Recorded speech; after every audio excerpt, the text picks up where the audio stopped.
Hello everyone. তো আজ হলো 15 জুন আর আজকে আমরা সকাল বাজে এখন 11টা, দেরি হয়ে গেছে কিন্তু আমরা আজকে সবাই মিলে, তোমরা তো জানো শেয়ার করেছি আগে, আমার বন্ধু আর বন্ধুর বর এসছে, তো আমরা এখন যাচ্ছি হচ্ছে আন্ধারি টাডোবা, তাই তো? টাডোবা রিজার্ভ ফরেস্ট, যেখানে কিনা অনলি ইন্ডিয়াতে যেখানে টাইগার ব্রিডিং হয় ন্যাচারালি। আর এইটা হচ্ছে পারফেক্ট টাইম যেখানে তোমার টাইগারদের ব্রিডিংটা হয়, কারণ এর পরের মাস থেকেই যেহেতু ব্রিডিংটা পুরো ফুল ফ্লেজে শুরু হয়, তখন ভিজিটার্সদের জন্য জঙ্গলটা বন্ধ থাকে।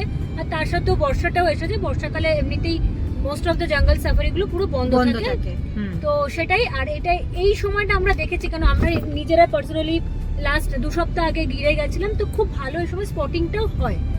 তো আশা করছি আজকে আমরা আগের বারের মতো খুব ভালোভাবে একটা দেখার এক্সপেরিয়েন্স হবে আর কি, ভালো বাঘ মহাশয়কে।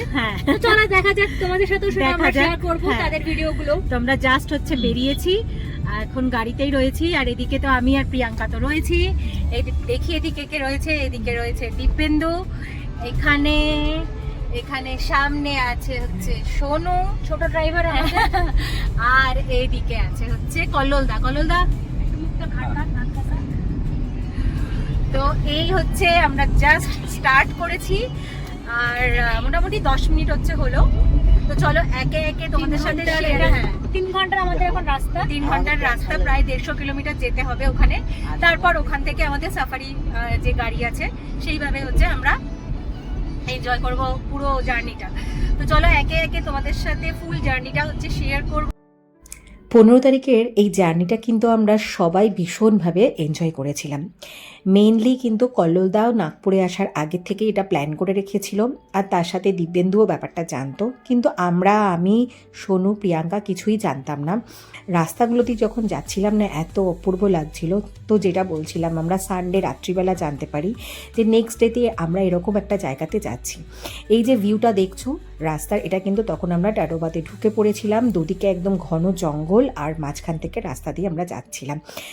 জায়গাটার নাম অ্যাকচুয়াল হচ্ছে কি পাংড়ি। তো পাংড়ি সাফারি গেট ক্রস করে 7 কিলোমিটার দূরে হলো পাংড়ি হোমস্টেতে। তো সেখানে এসে খাওয়া দাওয়া করতে হবে, কারণ দুপুর 2টো বেজে গেছিলো, লাঞ্চ করতে হবে। কিন্তু একটাই প্রবলেম হলো, যেহেতু এটা হোমস্টে, হোটেল নয়, আমরা কিন্তু সেইভাবে দুপুরের যে লাঞ্চ সেভাবে কিছুই পাইনি।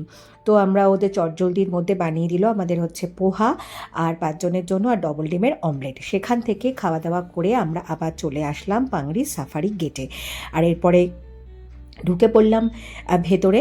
তো এরপরে জঙ্গল সাফারিটা কিন্তু তোমাদের সাথে পরের ব্লগে শেয়ার করব। চলো আজকের মতন টাটা।